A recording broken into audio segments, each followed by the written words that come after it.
What's up, nerds? Welcome to Nintendo Pow Block for July 18th, 2017. I almost said 2018. Wow. I'm one of your hosts, Corey Dierig, and alongside me, as always, that guy over there, Edward Varnell. I used to blow my cartridges in my T-shirt. Yeah. You know there's a distinct label on the back of the cartridges that says, don't blow in the cartridge? Shoot. That was everybody. Trust me, everybody blew their cartridge into their T-shirt, and then even when you put it into the system, you had to jiggle it to the left side or to the right side. I know. And then like my Nintendo had this problem where you stuck it in the cartridge slot, and like you couldn't put it in all the way, or else the game wouldn't read. So you had to like leave it on the edge of like the thing, and then when you pushed it down, you had to hope that the game didn't snap the front of the Nintendo off, because that's how far you had to leave it out. And then it was like, and then it made this loud thud noise, and you're like, that didn't sound good, but hey, I'm playing Mario 2 now, so I guess it doesn't matter. And then like finally, like 5 or 6 years ago, my cousin and I went and bought new pins for my Nintendo, and now it works like it's brand new. So but yeah, man, for like 20 years I had to slam down these carts into this Nintendo, and every time I was like, man, I hope this doesn't break. This is it. This is the one. Nope. Okay, time to make the most out of this Ninja Gaiden 2 run.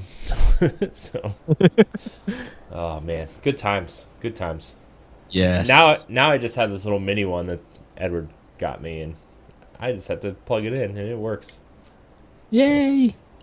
And most of the Nintendo games are on my Wii and Wii U. Yeah, that too. So. And soon Switch, hopefully. Yes. I did notice, though, on my 3DS, because I don't know, Ed, if I've told you this recently. And by that, I mean I've told you every episode for the last 3 weeks. I'm rekindling my love for my 3DS.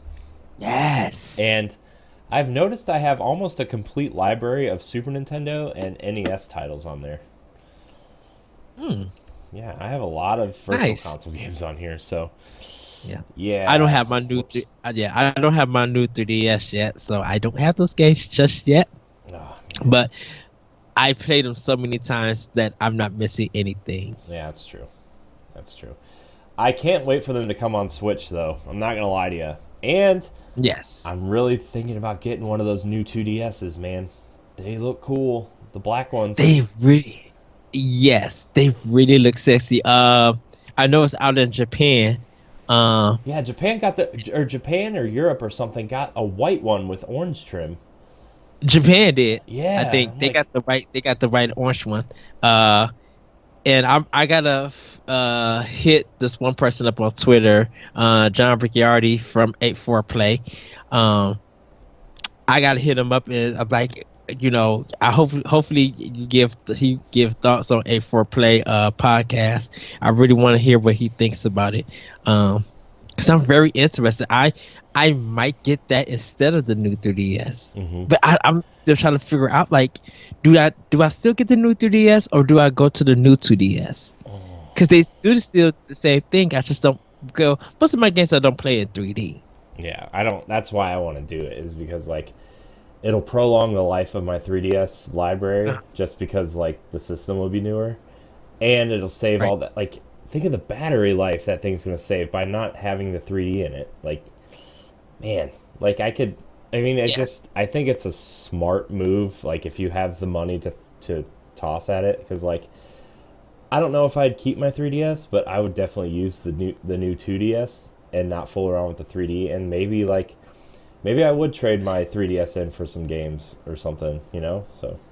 Well, not me. I can't trade mine in. Mine's the limited edition Zelda one. Oh, jeez, no, don't get rid of that.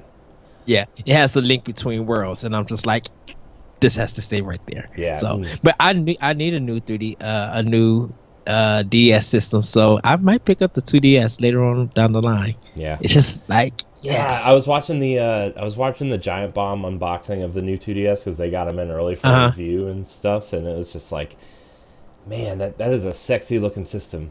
The only thing I'm a little worried about, and they've pointed it out multiple times, is that the top screen is a little loose.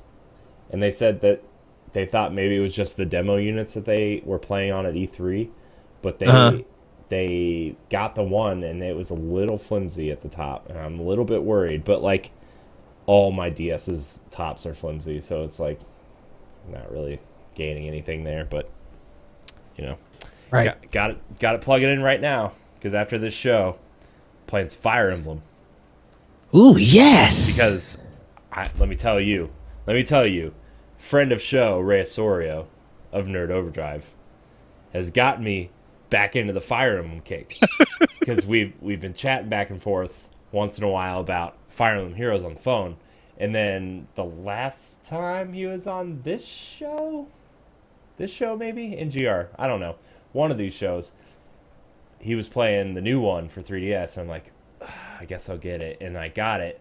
I was like, this is a really interesting take on Fire Emblem, because it's like Fire Emblem, but then there's an exploration element to it, and there's dungeon crawling elements to it, and I'm like, ooh, I'm gonna get sucked right back in, and I wish this was on Switch. And then that thing popped up that Amazon Spain posted Fire Emblem Fates Complete for Switch, and then they took it down, and then they were using fan art for the cover, so that makes it even worse, because it's like, now it's definitely not real, and they got my hopes up really high. Yeah. Long story short, I'm on a Fire Emblem kick again. See, I'm not. I got the game. I'm not ready to jump in it because of Dragon Quest VIII. Like I'm playing that game almost every day on 3DS, grinding and trying to get further into the game. But yeah, I really want to jump into. Fire Emblem, because it's crazy, because I got to play that one, and I still got to play Conquest. Yeah. Yeah. And try to work there. I played Birthright, and I loved Birthright, and then right after, I probably put like 60-something hours into Birthright, and like I loved it, and then I went to Conquest, and it's just not the same. That Conquest is definitely the more old school Fire Emblem, where like you better just have tactics and you better just go. There's no grinding, there's no anything. You just play the level, and if you die, you're screwed. Like, you're done. Yeah. You're just done. So I'm not that good at Fire Emblem to say, okay, look, I will admit it, I can't play Fire Emblem unless I can grind. And let me tell you, I bet 40 of my 60 hours of Fire Emblem Birthright was grinding. And I was like, yeah, I'm going to be so powerful, I just one-hit everybody, and that's basically what I did, and it was great. That's how I want to play my Fire Emblem. And, so far, I'm not too far into it, but I don't see any of the relationship stuff that I really liked about Fire Emblem in this, which kind of sucks. But at the same time, it's like, this is a remake of a game that we didn't get here, and they just added a lot of cool elements to it. Right. And like, they have such cool animation in this game, and it's like, I want to see this in HD on my Switch, on my TV. Like, I bet, like, honestly, like, I cannot, like, this just makes me excited for Fire Emblem Warriors and then Fire Emblem next year for Switch. It's like, I cannot wait to see this animation on my TV. They have to have animated cutscenes. Like, there's something about Nintendo's animations. Like, when they, like, if you even look at the Star Fox Zero little short that they did, everybody got hyped about it because the animation was so good, and everybody just like, I would take a TV series of this. Yeah. So I would. Well, there's that rumor that the Castlevania Netflix series, the guy that did that wants to do Metroid and Star Fox. So that's like, I heard about that. Which we'll see how his Assassin's Creed project goes, and we'll see how a second season of Castlevania is. But like, I don't know. I mean, I haven't watched Castlevania yet, but by all accounts, people are saying that it's one of the best video game adaptations anybody's done. Not that the bar is super high, but like, I don't know. I heard it's good. But anyways, back to animation. Sorry, I didn't mean to cut you off. No, because I was going to talk about. Well, I'm like, there really wasn't besides Mario, The Legend of Zelda, Donkey Kong had the CG. Pac-Man used to have a cartoon back in the '80s, which I still can't believe he had. That's the first video game, Chef Boyardee, food I used to eat. Um, let's see, Captain N. Really can't say Turtles because that was just it was a comic book by itself before it turned into a video game. Um, but yeah, and Kirby and Sonic the Hedgehog. Yeah. Oh, That Kirby cartoon was on for a long time. Yeah, yeah, because everything else like Fatal Fury, Tekken, those and Samurai Showdown, those was like anime movies. Mm-hmm. So they weren't like TV shows or anything like that. Yeah. But anyways, Fire Emblem's a good time, and it's kind of rekindled my love for 3DS. But I played. I guess we'll get into what we've been playing then. I guess since that's what we're talking about already. But I played the Splatfest for Splatoon 2. A lot of people have been asking me about Splatoon because all my friends have Switches now that didn't get a Wii U. And they're like, we're hearing a lot of good things about this Splatoon game. Have you played it? I'm like, yeah, I played it like 3 years ago and it came out on Wii U and it was awesome. And guess what? Splatoon's still awesome. Yeah. They did a lot of cool things, though. A lot of, like, quality of life things, in terms of just the way it handles, the way, changing, the way you're able to change, like, the splat roller, for example. Like, you can now do horizontal and vertical swipes. So that's cool. That when you have the dualies, you have the dodge roll, which is really cool. I wish they would have added the dodge roll to everyone. Maybe put a cooldown timer on it. Because like that mechanic is really cool and really helps, get out of the way. Like that is a cool mechanic that I wish every weapon type had. But it's really cool. The new maps are cool. I really like the new characters that have kind of replaced Callie and Marie, even though I do miss them. But that's what the campaign's all about, trying to find them. I think, right. So, Splatfest was cool. Can't wait for that game on Friday. It's gonna be awesome. Just saying. Yes, I'm so looking forward. And it's funny, I haven't got the game yet in my job, so I'm assuming it's coming this week. And we haven't got the controllers yet for Splatoon. I need one of those controllers. I want the pink and green controller. I just want it really bad. And they're out of stock on Amazon. GameStop didn't take pre-orders for it, so I'm just like, if not, I'll just get another black one. It's fine, whatever. Yeah. So yeah, I'm looking forward to it when I get my Switch. Working on getting one. Everybody. Definitely Splatoon. Definitely Zelda, Bomberman. Like pretty much everything that I've been missing, I'll slowly be getting onto the system with some indie games. Yeah. Yes. Yeah. And I cannot wait till you come up here because I've decided. All right. So I've decided that we are going to do a really hyper production version of Nintendo Power Block. We're going to do maybe 1 or 2 episodes. Yes. With the HD camera, with the mixer, with the microphones, all the stuff, and it's going to be awesome. And so I've decided we're going to do that. We're going to have like the amiibo lined up on the table. We're just going to do it, and we're going to do it right, and we're going to do it awesome. And you have to bring your Switch. I can't wait. It's going to be awesome. Yes. Yes, I am going to be bringing my Switch. I will have some games, and I'll probably end up buying some games. Well, when I'm with you, when we go on our little adventure that morning. Yeah, we're gonna be filming that too. We're gonna do a special POW block from the line of Toys R Us trying to get that Super Nintendo. So, Facebook Live.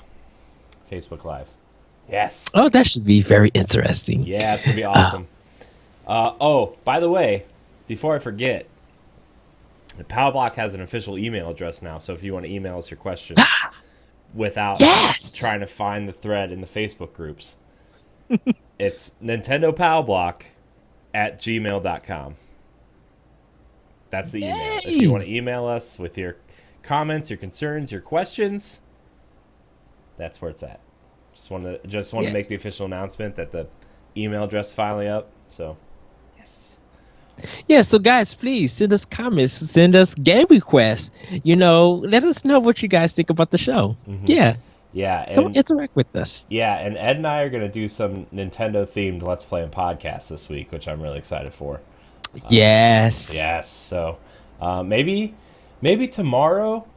Well, okay, so behind the scenes stuff. We're recording this episode on Sunday night, and we usually record on Monday mornings. So maybe tomorrow during our normal podcast time, we can do some Let's Play and podcasts. I think that sounds like a solid idea. Maybe. Yes. So.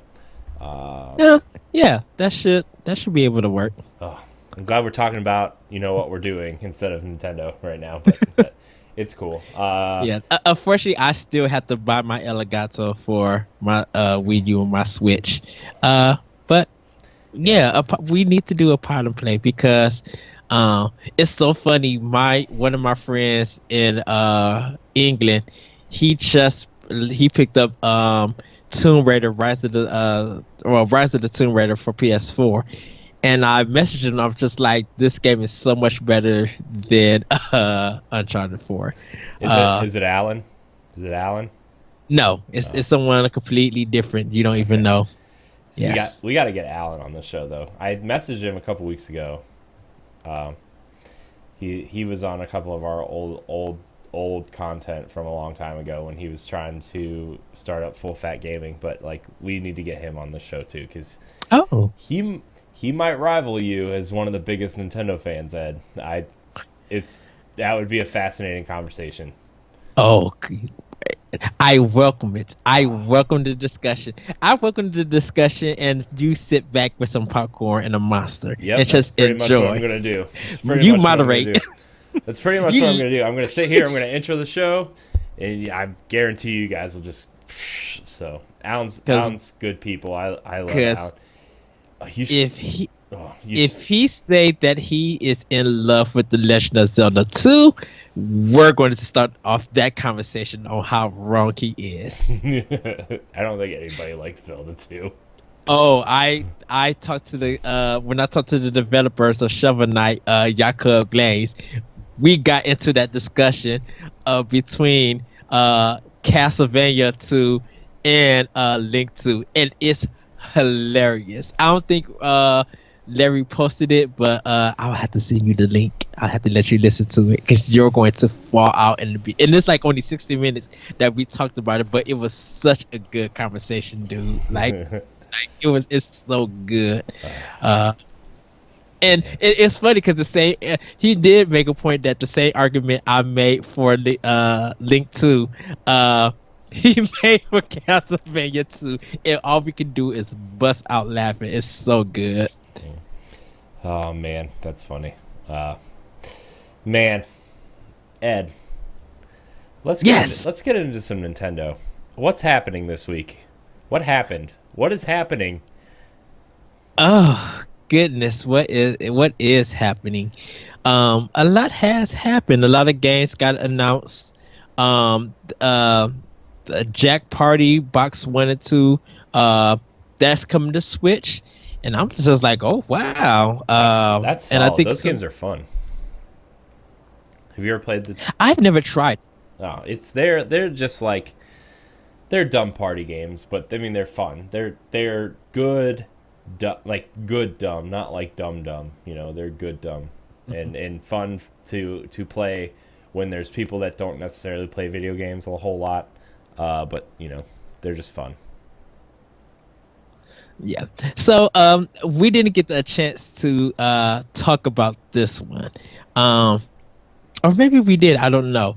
One of the one of the developers who make Lawbreakers, his reason of why that game is not coming to Switch is because he said the Switch doesn't have enough buttons like the Yeah. PlayStation 4. And everybody on Twitter, and even I think people at his job tweeted at him and showed him pictures to be like, these have the same buttons as the PlayStation 4. Yeah, I So mean, like, I get it. Like, I understand, like, people try to, like, get, like, just try to have this really proper PR answer or whatever. But, like, yeah, if your game's not coming to Switch, just say it. Like, people aren't going to be mad. Like there's a certain technical limitation to some of these games that just can't happen on the Switch, and that's fine. But right. just say it. Like, don't come out and BS us with these stupid answers like, "Oh, your controller doesn't have enough buttons." What? The PS4 has 15 buttons, and so does the Switch. Like, the only thing that's different is the touchpad in the middle, and I guarantee you that doesn't do anything for PS4. And even then, the Switch has a start and select button, which the PlayStation doesn't have. So if you want to implement buttons, like, here's your select button that you can use for the touchpad, like, just it was like, a bonehead move. Like, Lawbreakers looks like a really cool game, and I actually do kind of want to try it out on PS4. Like, it looks like it's taking this weird, interesting take on what Overwatch is and adding, like, somebody compared it to, like, Overwatch meets Minecraft in terms of, like, you're grinding for materials to upgrade your stuff during this match and stuff. And, like, it sounds like a cool idea. I don't know how much I'd actually play it because, like, I don't really care for competitive multiplayer. But, like, it sounds like a cool idea. But, like, that game does some stuff with gravity and requires a lot of back-end horsepower that you don't really necessarily see on screen. But, like, on the back end, you'll see that, like, you know, PS4 and, you know, PCs can run, but probably not the Switch, and that's fine. But just come out and say it, man. I'm so tired of these developers coming out and saying, well, maybe. Like the other example is, like, Kingdom Hearts had a new trailer this week drop, right? Kingdom Hearts 3. Yes. And, like, that game looks freaking beautiful. I can't wait for Kingdom Hearts. I'm a huge Disney fan. I don't really care about the Kingdom Hearts-ish thing, but I do want to play it because I'm a huge Disney fan, you know, and that game looks amazing, and the Toy Story and I can't wait for it to come out. Yeah, because I want that game. Like, I've been crying for that game. I've been upset for the Kingdom Hearts games because I just wanted to play the regular 3 games. Like, I think they're really good games, and I'm looking forward to 3. I just don't like all the backstory stuff that they just try to throw on Nintendo. Yeah, the only games you really need to play in that series to get the whole, like, story, and, like, and none of them are on Nintendo. Like, 1 and 2 for sure, and then Birth by Sleep, which is basically Kingdom Hearts 0. Like, those are the 3 games you need to play in the series. And, like, the other ones are just kind of like throwaway games, retelling. Like, I would argue out of all of the side stories for Kingdom Hearts, Chain of Memories probably has the most story because you learn about Organization 13 and, like, you learn about all the members and stuff. But even then, it's like they still recap all that in 2. Like, you know, in Chain of Memories, you learn about nobodies, you learn about Roxas and Naminé and, like, all that kind of stuff. And, like, I was a really big Kingdom Hearts nerd, like, 10 years ago, 15 years ago now at this point probably. But, like, you know, that trailer dropped, and there was a interview, and they asked if the game would be coming to Switch, and they said maybe it's a possibility, but it would be a long ways after it came to Xbox One and PS4. Like, don't give people false hope, because you know that game's not coming to Switch. Like, I'm sorry. Like, as much as I would love that game on Switch, and if it comes to Switch, you can bookmark this episode and say, "Ha, I told you so." But, like, this game's not coming to Switch, and if it's not coming, don't give fans hope that's not there. And, like, you know, Unreal 4, they're using Unreal Engine 4, which is easily ported to Switch, and which would be another thing to, like, say, okay, maybe this has a better chance than, say, you know, Lawbreakers. But, like, if this game is too like if it requires more power, just don't even put it out there. Just say no, we're not considering it right now. Like it's not what we're working on right now. Like Yeah, and to me the sad thing about it is that Kingdom Hearts 3 has fallen to a place where it has to prove itself that the wait was worth it. Because if Kingdom Hearts 3 does not live up to this weight that we've been having for this game, it won't matter if it come to Switch. mm-hmm.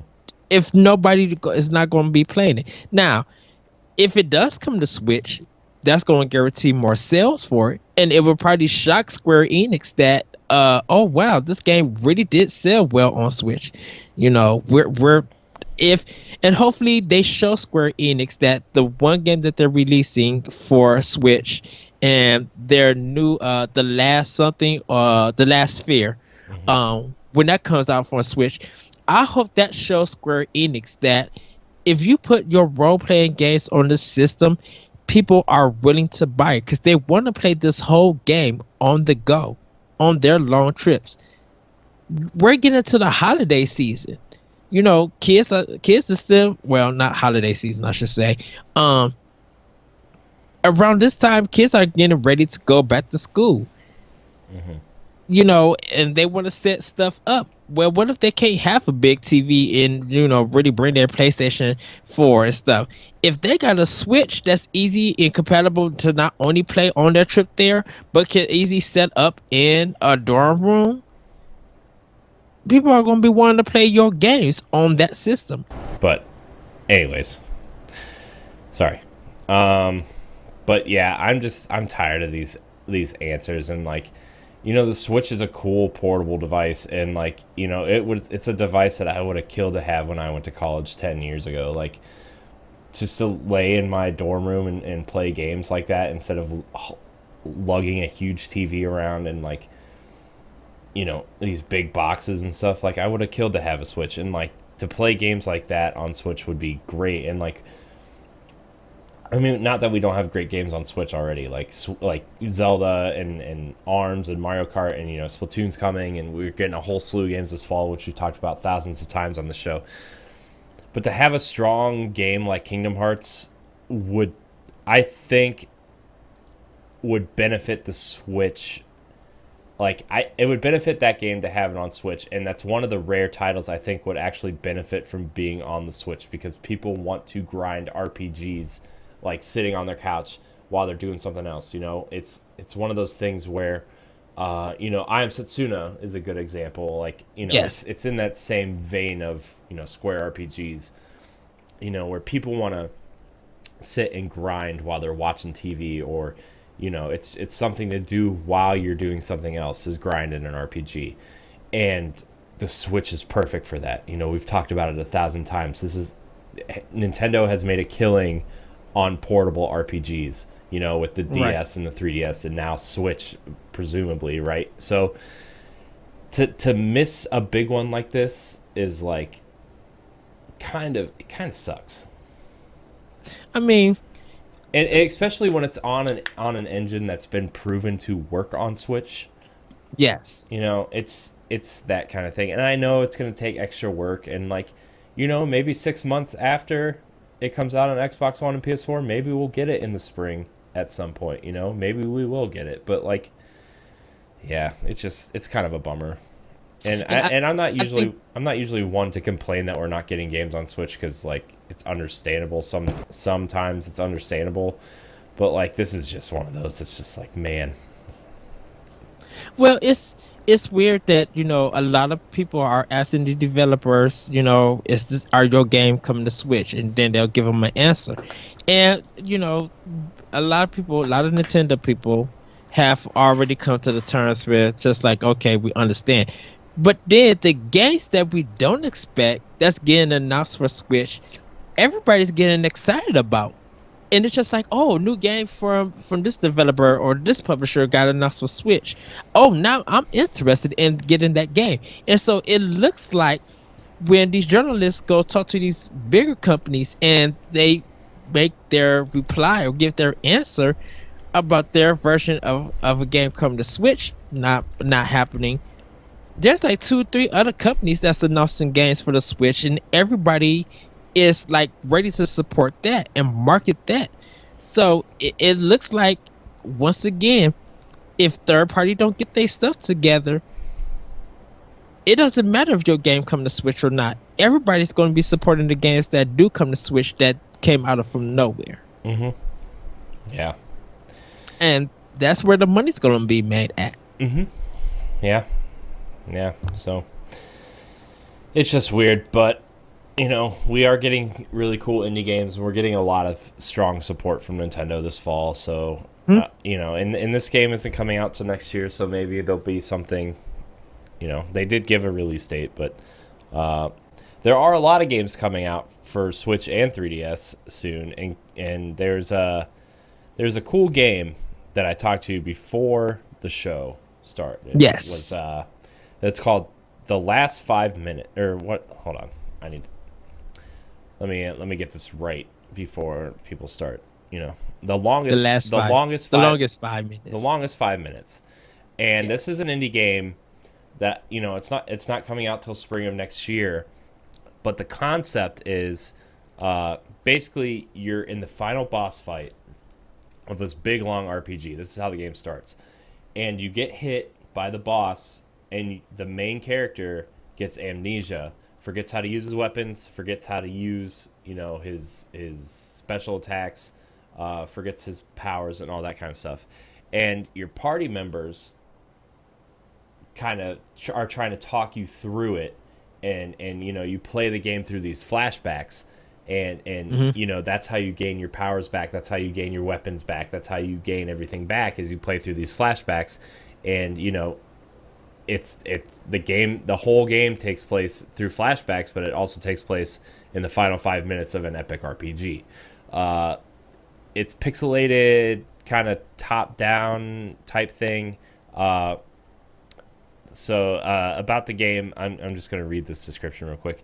Your memories shape the present. The choices you make in your memories will affect the story in the present, change the outcome based on how you remember the things in your flashback. Heartwarming tale of bravery, lighthearted comedy, and heartfelt storytelling intermingle and ascend up to the best 5 minutes of a modern classic. A love letter to classic RPGs, from the 16-bit style to retro-inspired music. This game was made by fans of RPGs for you to enjoy, young and old.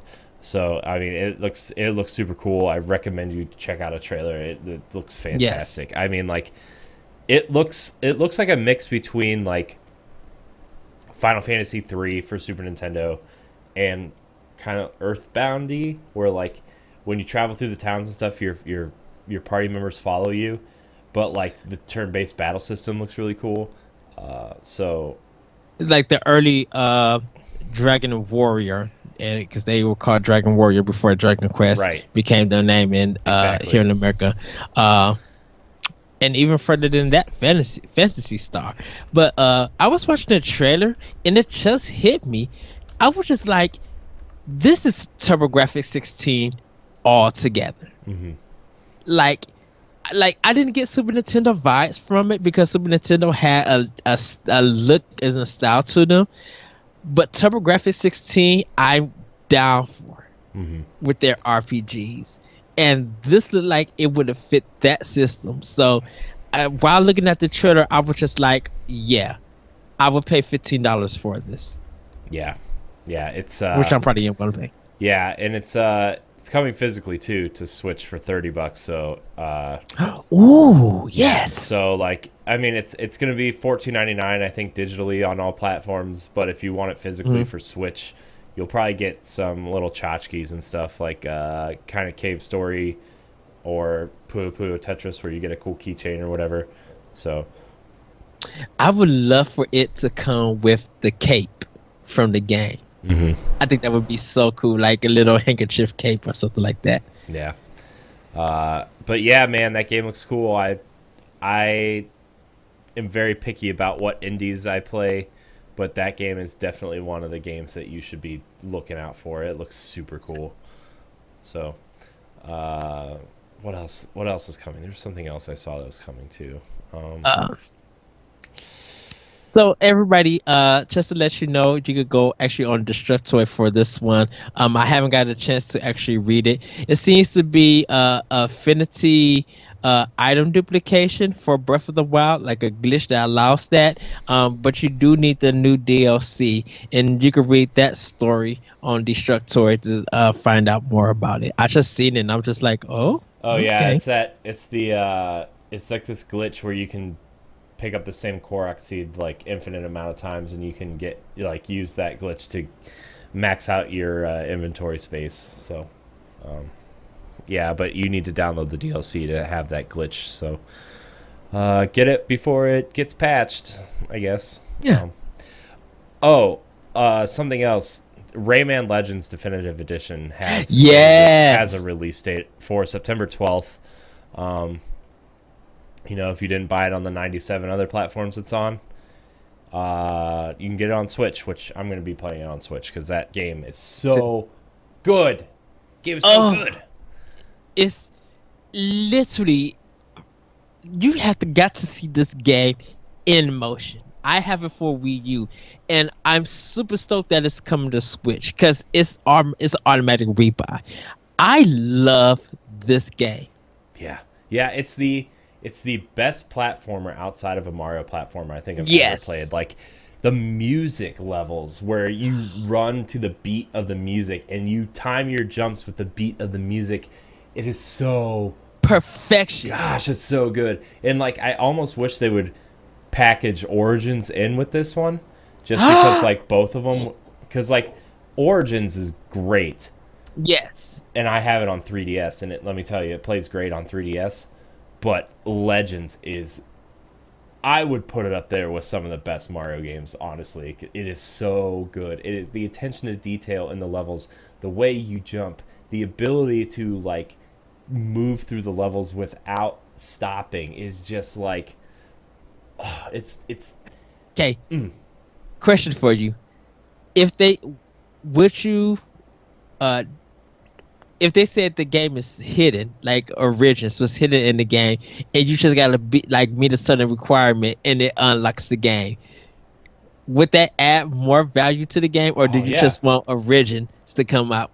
Oh, I mean, I don't care either way. Like if Origins was hidden, you had to do like a perfect run through Legends. Like I would do it just to get Origins. Yes, but like there's very few games I want. Well, I mean, I would like every game ported to Switch, but like on the short list of games that like I would really, really want ported to Switch, we've talked about Bayonetta a ton. Yes. I think the Donkey Kong Country Returns games, both of them would be perfect for Switch, but the other set of games would be Rayman Origins and Legends, and they announced Rayman Legends a while ago for Switch. But, we didn't know if we were going to get it like this year or not. And finally we have a release date. It's just great. Oh, so excited. Dude, August is September, and October is packed, dude. I know, right? This is bonkers. I know you have a list of games, but I think we probably have to redo the list and update on games that's coming out. It is literally crazy for Nintendo, for physical and digital. Yeah, let me try to find my list here for the 97th time on this show. So for Switch, the big games for Switch, July is Splatoon, August is Mario and Rabbids and Sonic Mania, September is Rayman Legends, Pokken Tournament, and then you got your sports games in NBA 2K and FIFA 18. And then October is Battle Chasers, it's Super Mario Odyssey, and then November is probably gonna is WWE in October? It just said for Switch it just has a fall release. Okay. Yeah, so we have a fall release for that, but November's the big question right now. I think we think that Fire Emblem Warriors is going to be the November game, and then Xenoblade will be the December game. And then you got Skyrim in November, and Rhyme somewhere in there. So like, Switch is super packed, and then you still have Metroid and Pokemon for 3DS. And isn't that Ubisoft Starlink, is that coming out this year or next year? It says 2018. Next year. Yeah, because there was an article on Nintendo Today about Starlink actually that I was going to get to next. It's pretty much Skylanders meets No Man's Sky with a cool battle system. It looks super interesting, but I wonder how much of this game you can play without actually buying the ships. I will probably buy one ship and add parts to it, but I don't want to have like 75 different ships to play through, like, all this content, because like Skylanders, you had to buy the toys to play through some of the content, and that's not how I want to play this game. I want to buy the things because they look cool, not because I need them. Which was part of the issue with Disney Infinity. I just happen to be a huge Disney fan, so I bought them all. So, oh, man. But anyways, Starlink looks like looks like Skylanders mixed with No Man's Sky. There was a quote here that I wanted to read. This is completely proprietary technology built from the ground up by the team at Ubisoft Toronto. We assembled a team of experts from the toy industry and games industry to work hand in hand to make something that is completely instantaneous. So when you connect that part, it immediately appears in the game. It's incredibly flexible technology. You can stack parts, you can reverse them if you want to put the weapons to shoot backwards, to shoot someone that's chasing you, and you can combine different pilots, each of which has a different unique special ability and a skill that you can upgrade through their own story. So, it sounds super cool. It's very important for us to be extremely player friendly in what we're offering. We want people to buy the collectibles because they think the collectibles are amazing, not because they need to buy them to play through parts of the game. The modular play gives you all these cool creative things to do and build, but we don't want to force you into buying them. You can complete the entire game with just the starter pass. Even if you are a minimalist, you don't want more stuff on your shelves, you can even get digital versions of all the parts. You can play the entire game digitally, which is something we are also very proud of. To me, the Nintendo Switch is an absolutely perfect match for Starlink. The modularity of the console is a match made in heaven for the modularity of Starlink. We're super excited about the possibility of going to connect custom controller mounts to the Joy-Con, playing on your TV, and then taking them on the go, or you have your full access to the digital library parts you own. So it sounds like all the parts are coming with digital codes too for the Switch version specifically, so you don't have to take the toys with you. So yeah, really cool. The more I read about this game and the more I see of it, the more excited I am about it. It's just one of those games, man, that you're just like, it seems interesting, and then you watch a trailer and you're like, oh well, this battle system's kind of cool. Oh well, you can fly to different planets, so that seems cool. It just looks cool, man. Ubisoft is really killing it. Yes, it's one of those Konami games. Konami situations that, if right, Ubisoft might get back into the good hands of gamers. Yeah, and I think that's speaking a lot. I really think there's like two sides of Ubisoft, right? Like there's the Assassin's Creed Tom Clancy side where it's like, okay, we're putting out this game because these games appeal to a mass audience and we need them to make money. And, we can interchange these systems into each of these games and nobody will notice, even though we all noticed, right?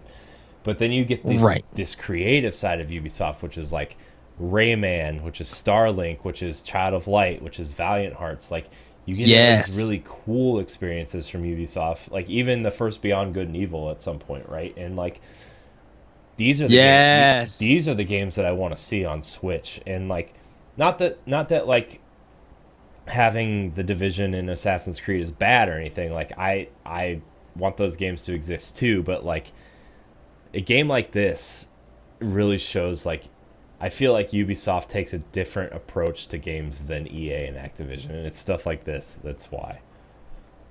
Right. It's like I always say, it when a game feels weird and quirky, but it grabs people's interest, sometimes that works as a guaranteed sale. Mm-hmm. And sometimes that guaranteed sale will get you good press, good talk, and good discussion with people. So that's more good sales leading up, because if Starlink is a success, whether it's an 8 or a 9, and you know people are buying the toys, like they're reasonably priced, that's good for Ubisoft on all accounts. And I feel like it's going to sell well. If there's a lot of Switches that's coming out, it's going to sell well on Nintendo than it will on the other systems. Yeah, I feel like this is a game specifically built with Switch in mind. Like, you know, I know it's coming out on the other platforms, but the way they talk about modularity and the way that the Switch is pretty modular in terms of like, oh, I can just put the screen on the table and play it with the Joy-Con separated, or I can play with the Pro Controller on the TV, or I can take it on an airplane with the Joy-Cons attached. Like, the way they talk about modularity and the way they kind of focus building these ships around that modularity, is pretty cool. Like, that's something that, you know, like EA isn't really taking with FIFA or something, you know, like it's kind of a straight up port where like this kind of seems like, yeah, we built it specifically for Switch and we're releasing on the other platforms as well, as instead of the other way around. So right. Oh, it's so cool. Oh, this game looks so good. This trailer, like, just, it's so cool. Like, the planets and stuff are super cool. Like, it's nowhere near as big as No Man's Sky. I'm not trying to, like, say that, but it has that feel of what that game maybe wanted to be and never became, you know, so it's going to be cool. Yes. I can't wait. It's one of the games that me and Larry talked about that we're definitely going to probably pick up, that we're very interested in. So 2018, I'm down for it. Yes. Oh, man. So many good games.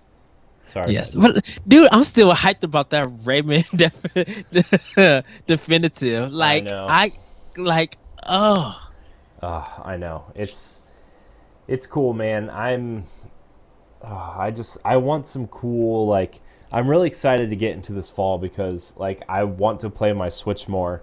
And, like, even though I've played all these little indie games, like, I want another meaty experience like Zelda, right? I want another, like, not like grindy experience in terms of, like Zelda, but, like, another meaty experience like Rayman, or, you know, because, like, within 2 weeks of each other, we're getting Mario and Rabbids, and then we're getting Rayman. Like, those are two massive games that I'm super excited for.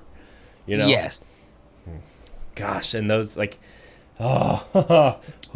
dude, it's like these games. Can I tell you? These games actually. Like, oh, go ahead, Corey. Oh, I was gonna be like, you know, the game this fall before E3.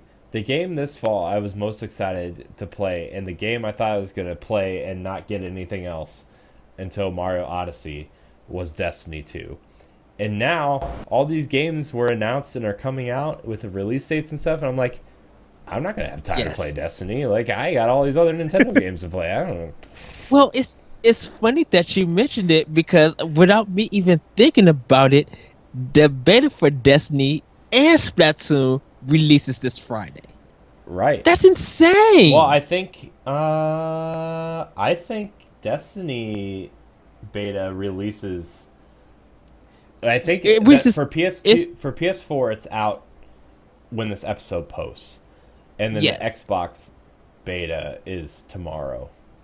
So. Right, but that's only for people who did a pre-sale. Right. The whole open beta for everybody starts this Friday, the 21st. Right. But Splatoon is also out, so it's just like, Yeah. It's a huge day for shooters. So it's a really good day for everybody. Yeah, and like I've become less and less hyped on Destiny 2 the more like because like me and my friends have already decided like A, we're moving from PS4 to Xbox One. You know, and B, like we're going to play it way more casually than we were playing Destiny 1. Like we just like there's so many other games we want to play, like, you know, Joey's a hardcore Final Fantasy 14 player, right? And yes, when the week after Destiny 2 comes out is another major Final Fantasy 14 patch, which adds hard modes to his raids. So he's going to be playing Final Fantasy 14 3 nights a week raiding, and like, you know, there's just so many other paths that people are taking and games that they love, and like, you know, I find myself wanting to play Switch more and do more in the handheld space where like, you know, I'm in a different place than I was 2 years ago when The Taken King came out, or 3 years ago when Destiny came out, right? Like, I don't have the time to spend on that anymore. And so, like, all these, like, bite-sized games or handheld games that are coming, like, you can play a level of Rayman Legends in probably 2 or 3 minutes, right? And you can knock out three or four levels in a 20-minute span and be like, okay, I feel like I accomplished something. Let's go out to dinner, or let's go see a movie or whatever. Like, you know, because, you know, my wife doesn't really care that I'm playing video games. Like, it's cool that I can play them when she's sitting next to the couch. It's like what I like when we were talking earlier and we were watching that awful show. Like, it was like, you know, I can sit there and play my Switch on the couch while we're watching TV, but like. I can't play Destiny while we're watching TV, you know? Like, it's just... Everybody's in a different place in their life, I guess, is what I'm trying to say, without trying to ramble. And, like, it's just... The Switch is...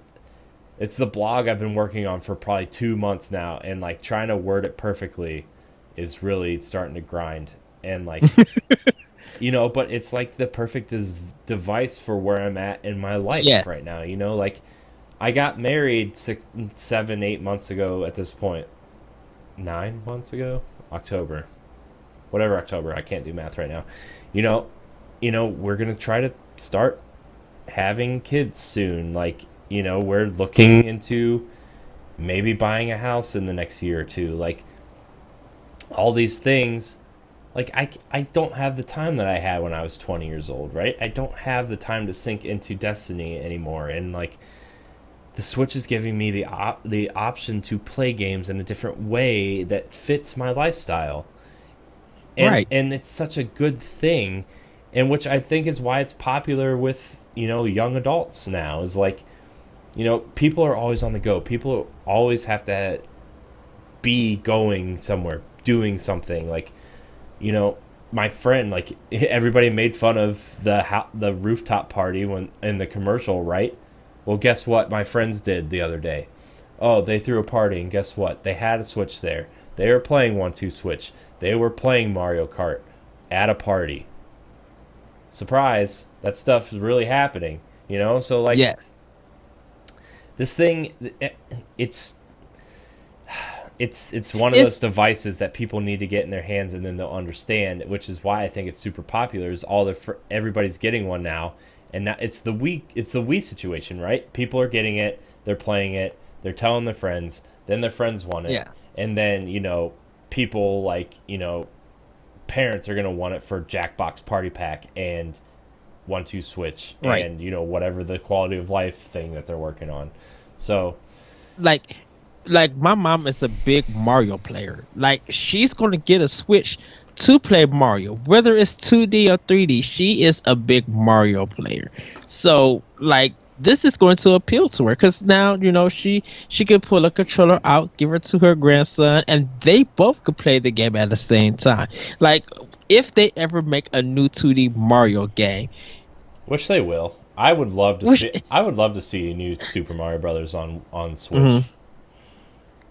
Oh, if that happens, I could just shut. My mom's going to shut it down. Like, it's a day one purchase.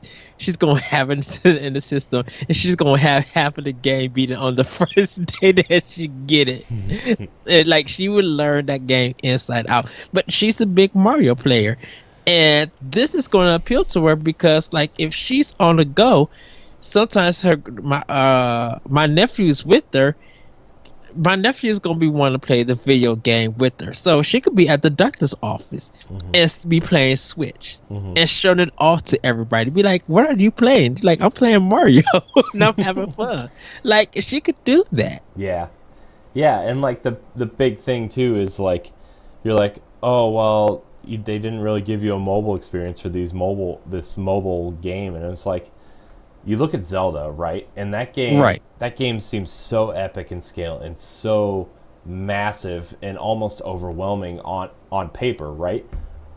You can knock out 2 or 3 shrines in about 20 minutes and be like, I accomplished something in Zelda today, and move on. Like, that's another thing too, is like Nintendo's designing these games around this device that's like really smart, you know? Yes. Zelda's game design, and I'm sure they retooled so much of it so they could have it on Switch at launch, you know, as opposed to maybe their original vision for the Wii U version, right? Mm-hmm. You know, they retooled it so much to make a good portable experience out of this massive Zelda game. And, like, yeah, it's technically their home console right now, and 3DS is their handheld, but a lot of people are using this as handheld on the train. You know, a lot of people are like, yeah, like, my brother-in-law is like, my dock is still in the box. Like, I've never even unpacked it, you know? And, like, Zelda is the perfect example. ARMS is a good example of, like, yeah, we have this tablet, or you plug it into your dock or set it on the table or whatever. You get the Joy-Cons, and you're using the motion, right? Mario Kart. One round of Mario Kart takes, like, 15 minutes, right? If you're playing a Grand Prix.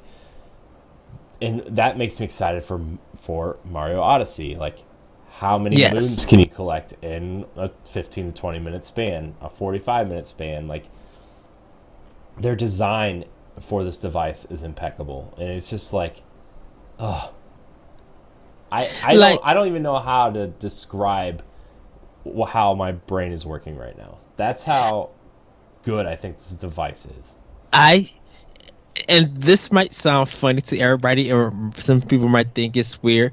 I'm just thinking, I'm like, I want to see Wii Fit come back, or Switch Fit, or something, like one of the fitness games come back from Nintendo, because I think they could still do more with this thing. Like, take it on the outside and practice yoga, you know, do stuff with the Joy-Cons that get your body moving, that will make you lose weight and stuff, or even do it at the home. Like, I would love to see something with the Switch done like that. You know, not only can you work out with this game at home, you could actually work with this game on the go. Mm-hmm. Like, that would literally be cool for it. Mm-hmm.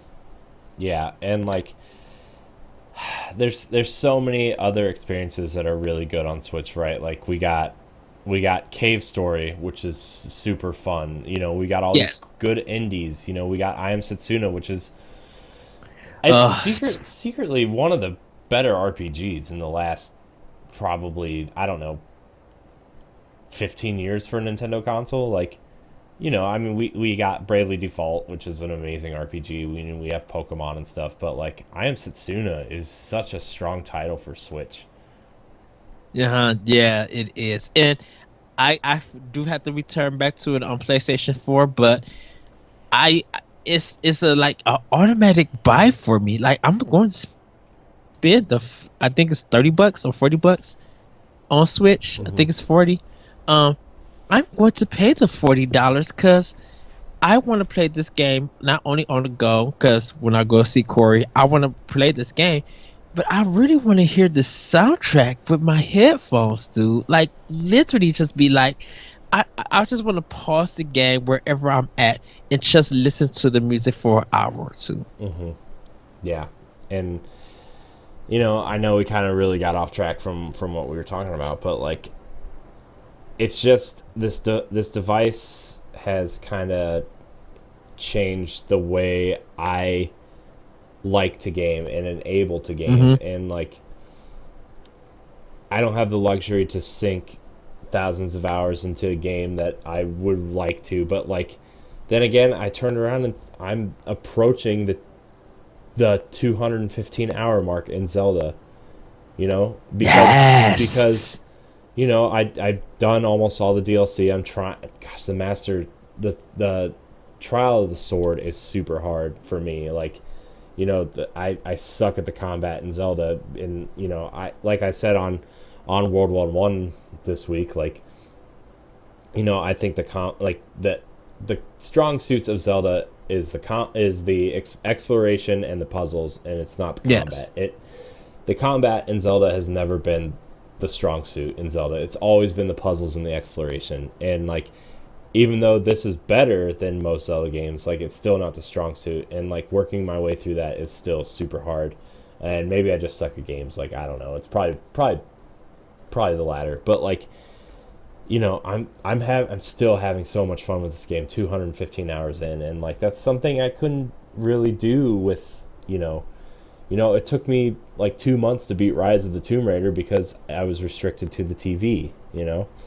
Yes. And like as much as gosh, that key art for Shadow of the Tomb Raider had a Nintendo logo on it, which I really hope that's real, and like it's rumored to be, you know, announced at Gamescom, right? The Shadow of the Tomb Raider, and like I really hope that Nintendo logo on that key art is real, because having a Tomb Raider game on Switch would just be freaking amazing. It's like I said earlier, guaranteed sales. Like, people are going to want to play this game on Switch. And dude, think about Lara Croft somehow exploring a lost dungeon from Zelda that Nintendo has never put out. Yeah. Like, just don't get me excited, Ed. Stop it. Stop it. Dude, I'm literally being real. Since Square Enix got a very good relationship with Nintendo, why not? Literally, why not? Mm-hmm. You got two great series, two best series, being able to mix together as Lara Croft, dude. Some Nintendo design puzzles for Lara Croft to explore. Yeah, man. I would literally buy that game. I would resell that game right now at GameStop if that happened. Yeah, I like, for real, like if Tomb Raider, like I'm gonna get the next Tomb Raider regardless. Yes, because I like Definitive Edition but I love Rise of the Tomb Raider. That's still, outside of Nintendo, that's the best game this generation by far for me. Like, that is my game of the generation so far is Rise of the Tomb Raider. And if you haven't played it, you need to go play that game because it is freaking amazing. And like the re-release they did last year for PS4 and Xbox One with all the DLC and stuff. You alright there, Ed? Ed broke himself. Oh no! Oh, there he is. Okay. But like, yeah, if you haven't played it, like on Amazon, I'm looking at it right now. It's $29.99. There he goes again, breaking himself. You need to play this game. Gosh, it's so good. And like, I wouldn't even care if they brought the Xbox 360 version to Switch, just because it doesn't take as much horsepower. But just to have that experience on Switch would just be so awesome. Yes.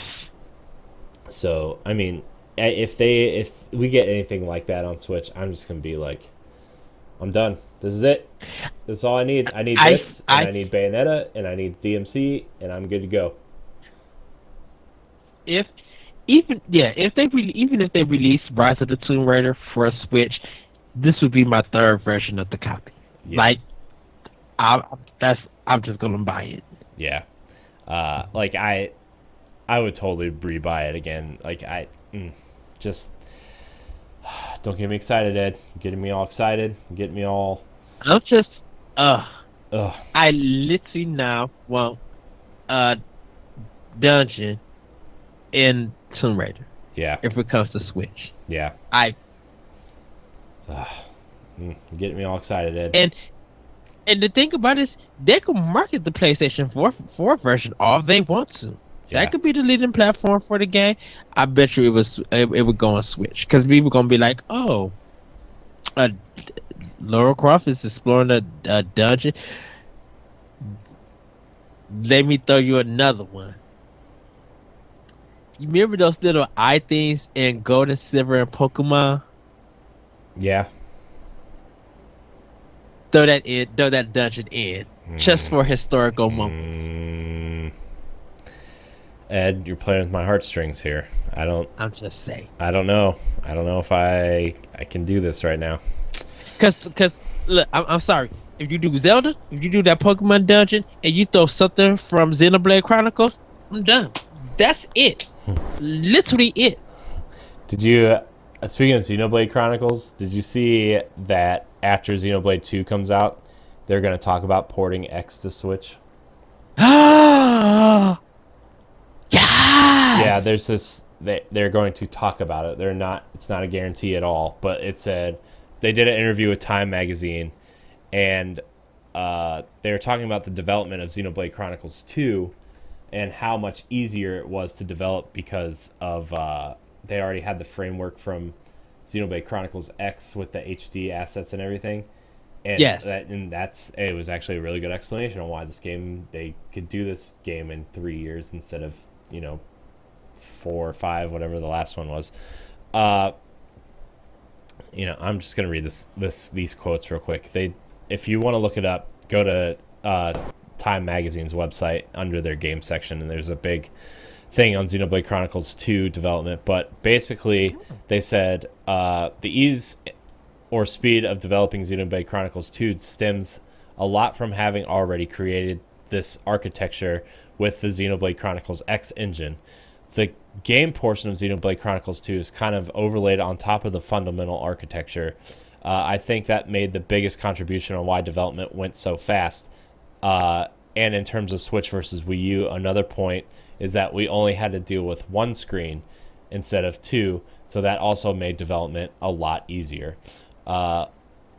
Later down the article, it's Time complimented them on Xenoblade Chronicles X and how cool it was to see a full-fledged RPG on Wii U. And they said, I thought Xenoblade Chronicles X was a wonderful game and also wonderfully different from Xenoblade Chronicles 1. But it feels like Mario Kart 8 in that which it was constrained by the Wii U's limited audience. Any chance we might see it come to Switch? And then the translated comment was, thank you for that feedback. We appreciate the high praise on our work. I think we're currently completely focused on creating Xenoblade Chronicles 2. And even after I go back to Japan, I have a mountain of tasks that need to be overcome. But I would love to think about it after the development of Xenoblade Chronicles 2 is completed. So there's still that possibility. The thing with that would be like, how do you get a dual screen experience to fit on one screen? That would be the only hurdle I could really think of in terms of porting it. Would be like, because the second screen, even though it's not, a really big part of the experience, it's still part of the experience. So, yeah. So, but I mean, we could still get it. I would not say no to another Xenoblade on Switch. I wouldn't say no to Xenoblade Chronicles X on Switch. I wouldn't, like, anything from Wii U they want to port over to Switch, I am fine with. Like yes, I said, me too. Like I said, we had some people comment. I don't remember if it was our Facebook group or another one, but it was something like, I think maybe we talked about it here. Was like, would Wii U ports hinder the support of the Switch? Yeah, we had that discussion. And like, my big thing is, any way you can have Nintendo's legacy on one platform is a good thing. Like, any way you could get that legacy, everything from Nintendo on one platform, is something that I really want you know. Right. And like porting Wii and Wii U titles to Switch, like I'm all for, you know. Right. And if it's games that people miss because of that platform and they got to Switch, I'm like, this is the way to make it up. This is the way to jump into the conversation that people were having about this game when it came out. Mm-hmm. Then you'll get a better understanding of why people discuss that particular game, whether they love it or they hate it or whatever. You'll be able caught up to be like, hey, this is why this game exists and people are talking about it. And you can play that game on the go. Gives another chance for them to miss out on the mistakes or problems that original version had. Right. You know, so, yeah. Yeah, I'm like, you know, if it's like a sequel to something, like I wouldn't care so much about getting it ported. Like, say they make Captain Toad's Treasure Tracker 2. Like, yes, I wouldn't be clamoring for them to be porting the first one, even though, like, again, I wouldn't be saying no, but like, it'd be easier to digest saying like, okay, people missed the first one, but we're getting a sequel on Switch, so, you know, people will still get to experience that game. You know, Bayonetta is a big one, you know, like, I would love to see Bayonetta 1 and 2, even if we got 3, like, ported to Switch. If they made Super Mario 3D World 2, like, I wouldn't be clamoring for the first one to be ported to Switch, even though that game's amazing.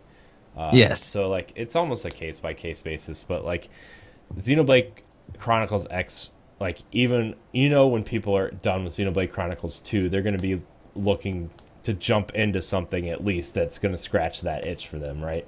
And why not have Xenoblade Chronicles X waiting for them 6 months, a year down the road? Right. So, you know, I mean, you know that feeling, like, every time you complete a game, like, even if you don't finish the next game, like, you're looking for that, something to still scratch that itch because you still want more, you know. So, yeah, like when I played Bayonetta 2, I went, like, after I beat Bayonetta 2, I went back and played DMC for a little bit, you know, because it scratched that itch, and I still wanted it. So. Yeah, trying to get away from Bayonetta 2 was so difficult, dude. Like, actually, that and Hyrule Warriors for me was just like, and Super Mario Maker. Mm-hmm. Like, putting those down and walking away and just be like, I need to make a level. Mm-hmm. I need to punch the demon. I just need to do this. And you pick it up and get rehooked back in. Mm-hmm. Yeah. It's like, man, which reminds me, when we do Arsenal X this week, we need to talk about DMC and how good that game is, because I went back and played it this week. I played the first 2 levels because, like, you know, I don't have the Xbox One achievement, so I'm like, I'm going to go back and try to do this. And, like, ooh, that game is so good. Pod and play tomorrow? Yeah, possibly. Ah, yes. So, the game's so good. Yeah. Let's see. I don't know if there's anything else really to talk about this week, but I mean, this episode, I guess.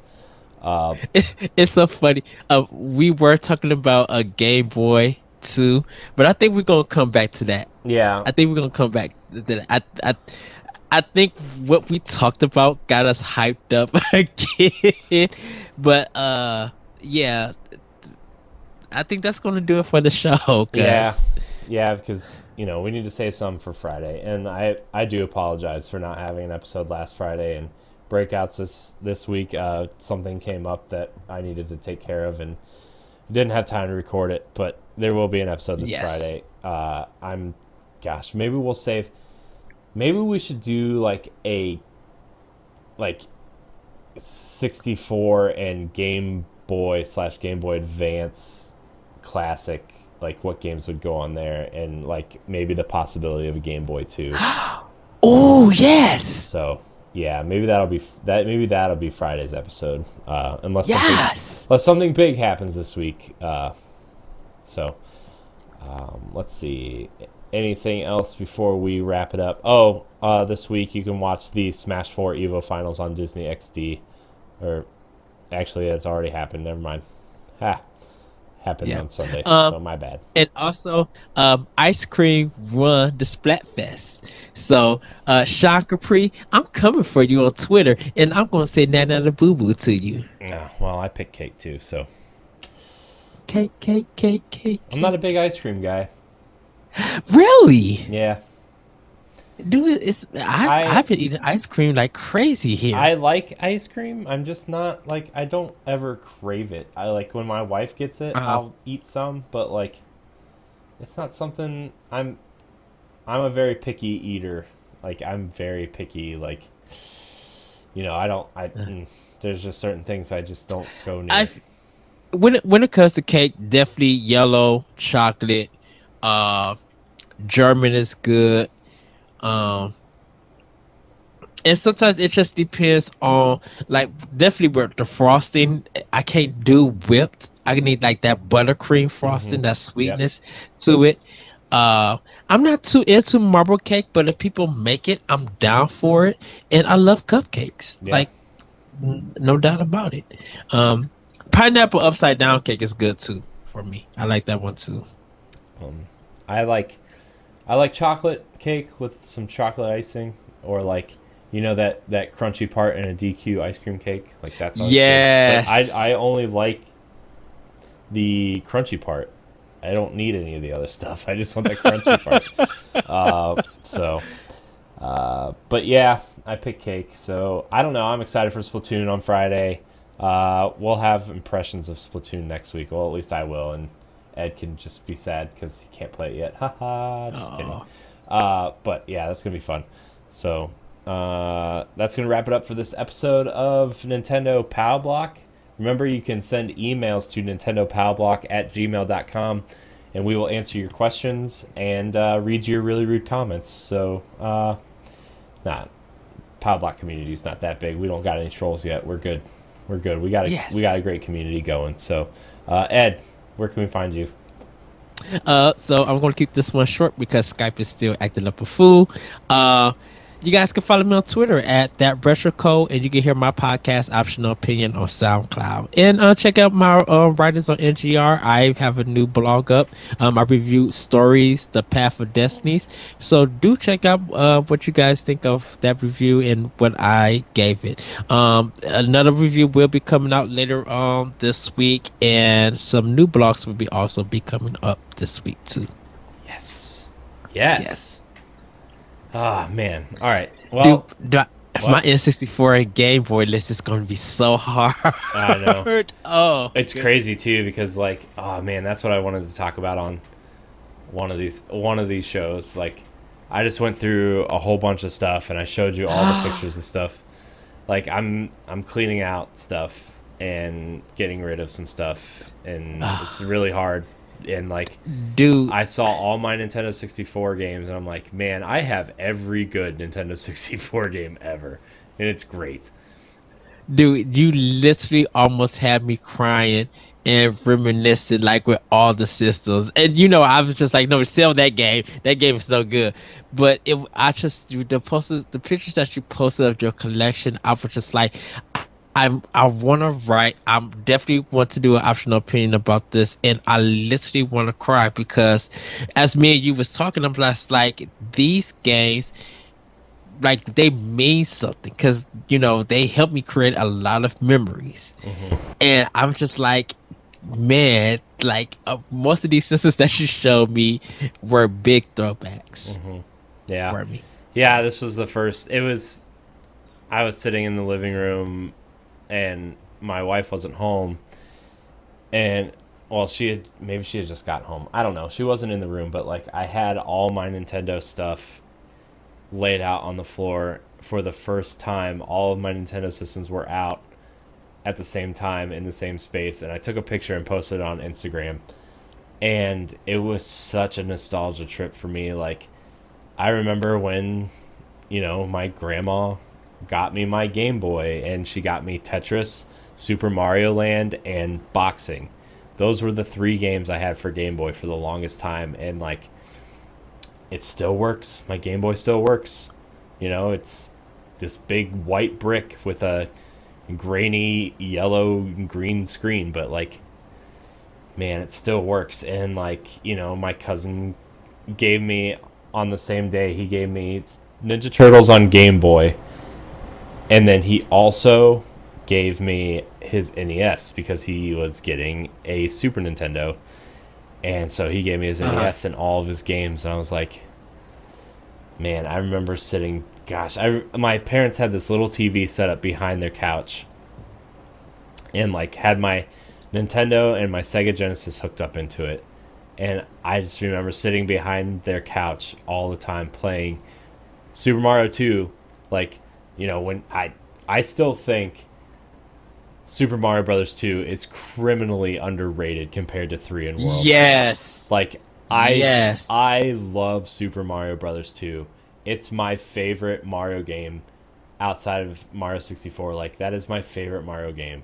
I mean, I know nostalgia is tied to it a lot, and not really having Super Nintendo for a long time before I got my Nintendo 64, like, I don't really have the nostalgia for Super Mario World that people do. But like, man, when I got Super Mario All-Stars for Super Nintendo, Super Mario Brothers 2 was the first game I played, and oh my gosh, that was like seeing that graphical jump from my favorite game and just made it look better. I was like, oh man, so good. And like pulling out the big black drawer with all my Nintendo 64 games in it, like, oh gosh, dude. And I had them all alphabetized, and I was like, oh, there's the blue cartridge, that's Tony Hawk. Oh, there's my yellow cartridge, that must be Donkey Kong Country. And like, the only games I do not have for my Nintendo 64 that I wish I had were, and like, I know these games are somewhere, and I don't know if I let people borrow them and they just kept them or what, but Conker's Bad Fur Day and the original Super Smash Brothers. Like, I have, and like, the thing is, for all these games, I still have all the cardboard boxes and the instructions to all the games. Yes! And like, I don't know where my Super Smash Brothers or Conker's Bad Fur Day carts are. And like, I've been trying to go out of my way to find them, but like, the game store up the street has them for like $70. I'm like, I'm not paying $70 for a used N64 cart that I'm not going to play. Like, I just want it to have in my collection. And like, oh man, dude, it's just, N64 was my jam. That system is like, it's right there with the GameCube, man. It's like they're fighting each other for that top spot. Like, So, but anyway, man, just having all those systems out at the same time. And like having my PS2 out for a while, because like I loved my PS2. Like, having all those games out was like a big nostalgia trip, because the leap from N64 to PS2 was freaking amazing. And we don't really see that graphical jump anymore, like with the HD era, and like, even from the beginning of Xbox 360 to the end of Xbox 360 was a bigger jump than like the generation now. Like, I don't know, I just remember being so impressed by PS2, and I remember buying the Bouncer. Oh, a game I never played. Oh my gosh, dude, we should hook it up and play it when you come. Oh my gosh, that game is terrible. It's bad. It's so bad that it's good, right? It was like Square's first like graphical powerhouse for the PS2, and that's pretty much what it was just a graphical powerhouse and nothing better. So, man, what a good time. It was definitely a big nostalgia trip for sure. And like finding all my Game Boy Advance carts, and there's so many games that meant so much to me at certain points in my life that I just found again, and just kind of like, it was kind of emotional, like, I don't feel any of that really anymore with games. Like, I think Zelda was the first time I felt it in a long time, Corey, you know the game Blaze Blue? Yeah. Or Blaze Blue? Yeah. This just came up on Nintendo Everything. Our System Works is on board as a Switch developer. The company has already put out a few titles on the eShop, but we also know that some sort of Blaze Blue game is planned. Red Bull recently spoke with BlazBlue series creators Toshimichi Mori and asked for an update about regarding the franchise of Nintendo console. He sadly wouldn't divulge anything, but did say that fighting games could definitely find a home on the Switch. And BlazBlue is a big game at Evo. Mm-hmm. So if that comes to Switch, that's big. That is a major fighting title. Yeah, that's pretty solid. Like I wouldn't mind that coming. You know, I mean, for what it's worth, Street Fighter 2, like, even though a lot of people weren't super impressed, it sold well on Switch. You know, so like having a solid fighting game, a new solid fighting game on Switch would definitely benefit the console. So yes. But anyways, sorry, we just kind of got off track again. But you can find me at Corey and HD on Instagram, Corey Hudson and HD on Twitter. You can find me on NGR Radio on Mondays. You can find me here on Pow Block on Tuesdays and Fridays. Ed and I on Arsenal X on Wednesdays. And then finally, none of us on Nerds Gone Platinum on Thursdays. That's Moose's jam. So, and you can find us on World 1 also on Mondays. So you can find all of our shows on our YouTube page. Make sure you like, subscribe, and share our YouTube page. And our shows are broken out daily if you are into bite-sized content. So check that stuff out. You can find all of our content on ngrradio.com. Yes. Join our Facebook group, facebook.com/group/NGR Radio Network, or facebook.com/group/Nintendo Pow Block. There is a group for both. So yes, join us, rate us on iTunes, SoundCloud, and all the other podcast services, that kind of stuff. So Ed, this is a good show. I'm glad we decided to do this tonight.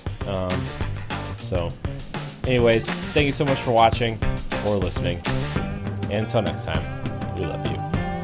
Bye everybody. Woo-hoo!